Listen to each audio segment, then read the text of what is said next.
Every homeowner dreams of having a fairy tale garden right there where they can open up their front door and enter their garden and breathe it in. We've met someone who's managed to create that in her own home. She's been a professional gardener for 13 years and comes from a long line of gardeners. And so we are very excited to meet Vilma and see her garden. Let's go over the fence.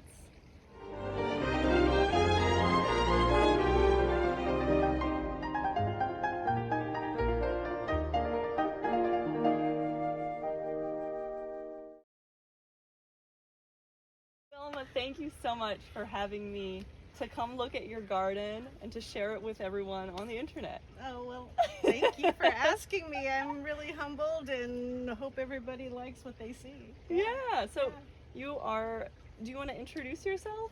Sure. My name is Vilma McDonald. I have a company called DeLaCruz Landscape Design. I've been doing landscape design professionally since 2000. Okay. And but I come from a long line of compulsive gardeners. And so yeah, I come by it very naturally. And so my mom really was the one that instilled in me a love for flowers and trees and everything that grows. And yeah, well, I can tell just taking a look around your garden. Yeah. It seems like the spirit of generations of gardeners. Yes. So this ideally is kind of a cottage garden aesthetic, you know, with foxgloves and delphiniums. And the wisteria above us. Yeah, and in the spring, the wisteria and the dogwood and my Cecil Brunner rose are full on, and it's just beautiful. What a way to bring in the growing season. Yeah. So this is a Sun and Substance Hostas, like one of the bigger hostas.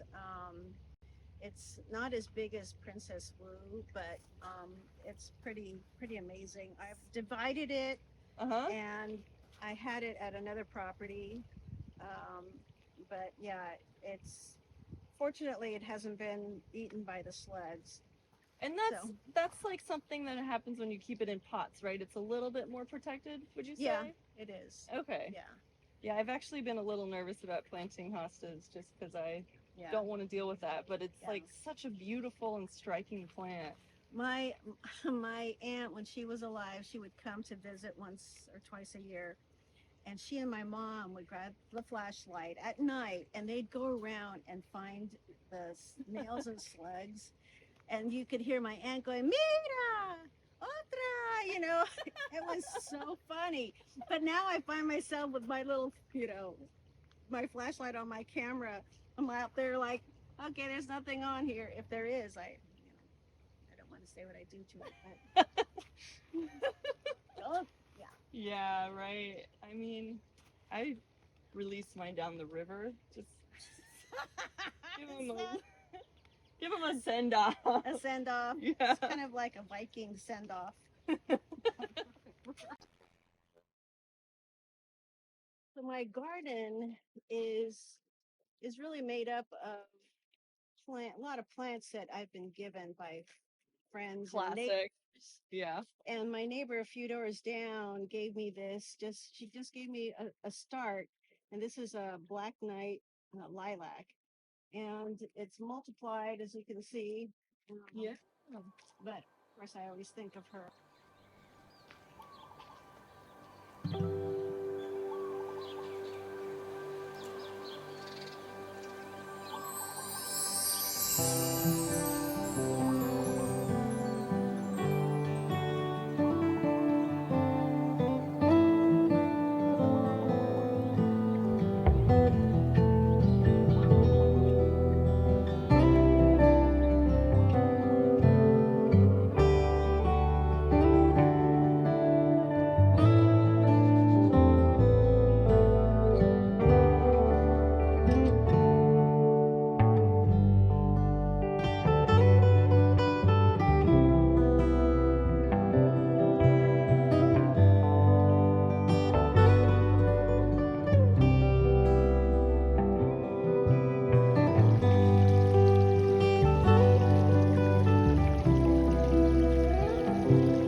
coming into an ancient Italian villa when I enter this space.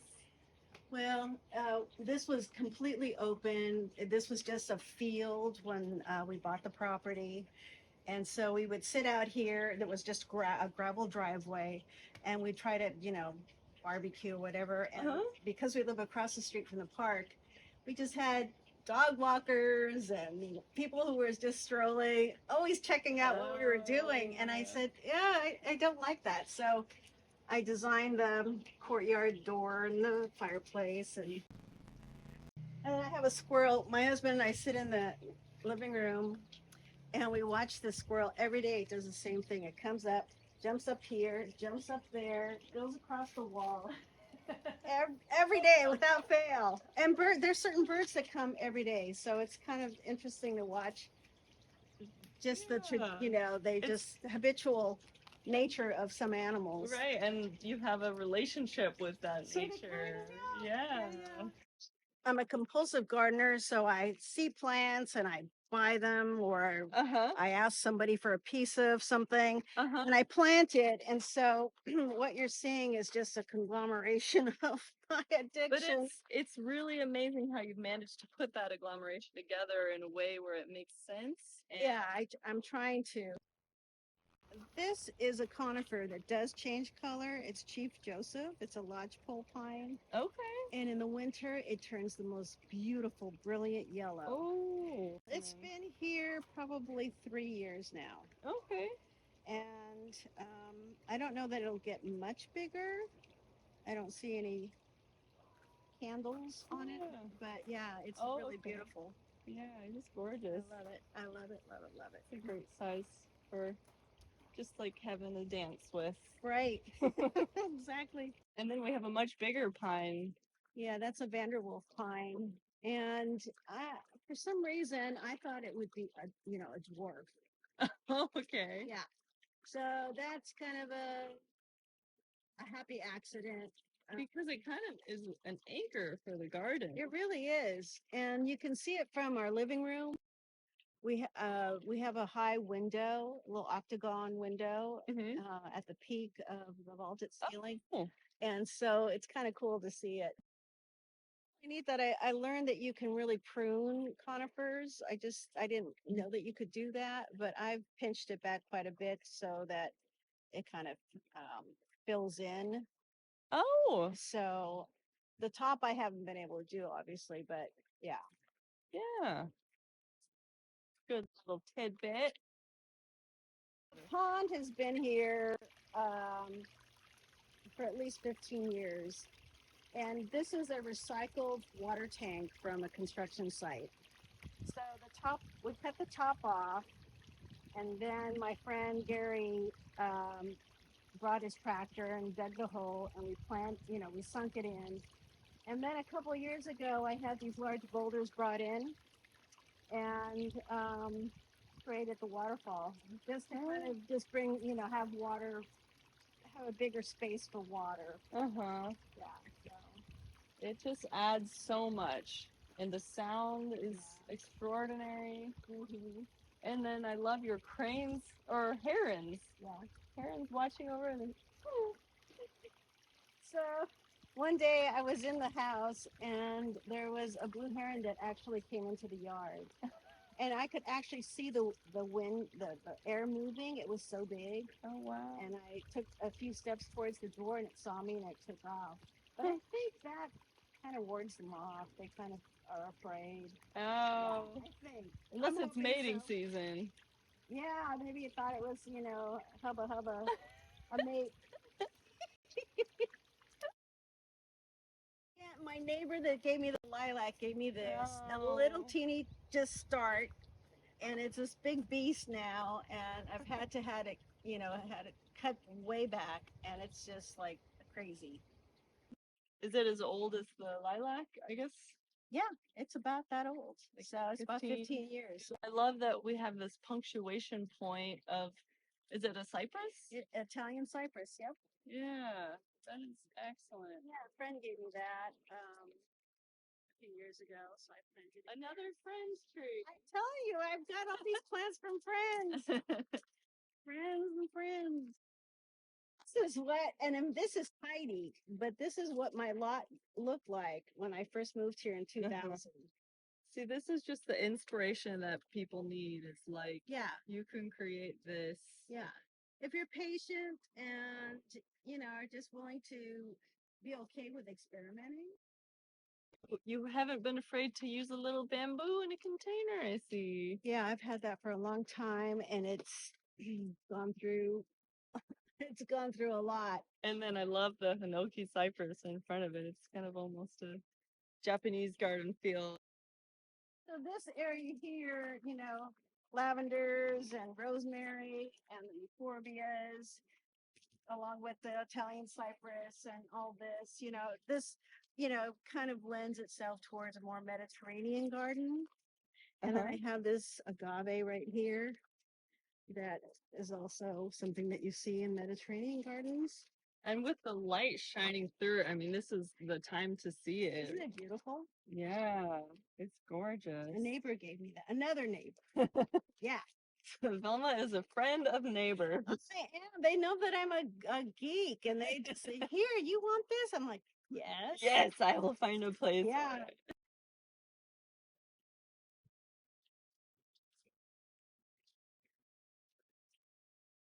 Nine bark. I haven't seen one this color before. Yeah, I think this is Diablo, and I like using these for flower arrangements. Oh, lovely. Yeah. Are they dry already? These are dry already. Yeah, they have a little pink flower. Oh, wow. Even in this state, they're just a beautiful They texture. are awesome. Yeah. And then I planted these. I think this is their third year. These are narrow hornbeam, France Fontaine. And So is that going to be a hedge? I think eventually I didn't want to put it against the fence Mhm. because I didn't want to block the sun from hitting the meadow area. And so I put it right here, and I thought that would be a better way to have privacy, but not prevent the sun from shining on the meadow. And you've created a whole extra room to go explore. Yeah. This is my dumpster dive pond. Hello. She's the guardian of the garden. She's the guardian of the pond. And she's got a little basket filled with toys. Sometimes. But that girl she weighs a lot. All right, you want to see the meadow? I would love to see the meadow. Is this Ansonia? It is. Oh, it's good to see it. I work at a nursery, so I see a lot of plants this size, and Yeah. it's so good to see it this size. Is this one plant? No, I think it's 3. Okay. And I have it in other places because I love the fall color when it turns that brilliant orangey yellow. Yeah. Yeah. But in the spring, it gives you the blue flowers, and then you have this texture, and then in the fall, it's just really wonderful. Really great all-season plant. Yeah. Yeah. Well, 3 seasons. And this is a volunteer. Okay. And One of our invasives. and invasive. So Yeah. what I try to do after it dries is I cut as soon as it dries. I cut them off and dispose of them so it doesn't, Yeah. propagate. A lobelia, if you can believe it, called stipa, and it has this gorgeous, gorgeous flower spike on it. Last year I only had one, and this year I'm going to have tons. Yeah. And I think lobelia is in the tobacco family, which is why like these are so nice and fuzzy. It's just a lovely textured plant. We could try smoking it. No. No. Blooper. No, just kidding. We'll put that in there. Edit that out. So this is experimental because I'm trying to learn about meadows.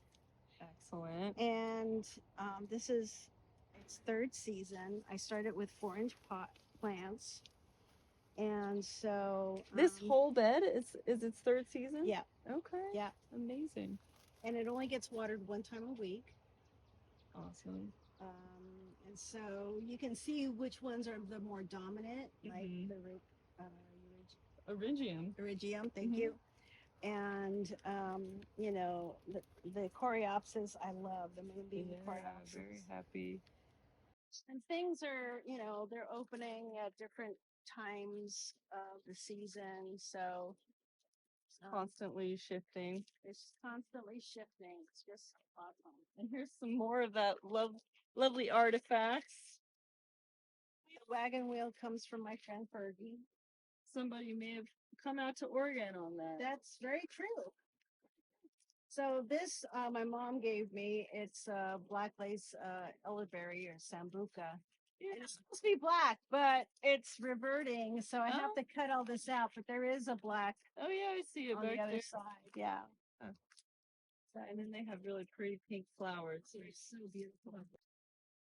So many layers of yarrow here, just swaying in the breeze. And this is, I St. guess, John's wort.